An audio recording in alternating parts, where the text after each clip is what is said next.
पापा के दुलारल हई कवन बेटी हो, मांगेली मोती के साड़ी हो, मांगेली मोती के साड़ी हो।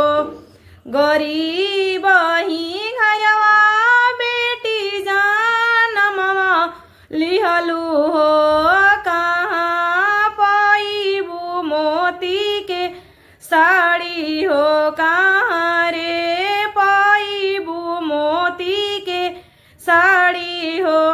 आतना बचन सुनले कवन भैया हो, चली भइले मोती के देशे हो, चली भइले मोती के देशे हो।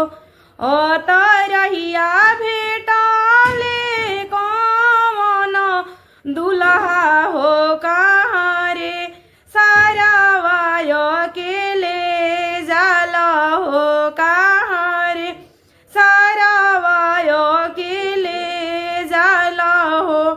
पापा के दुलारल हई कवन बहिनी हो, मांगेली मोती के साड़ी हो, मांगेली मोती के साड़ी हो। फिरी जाऊँ कवन सरवा हो,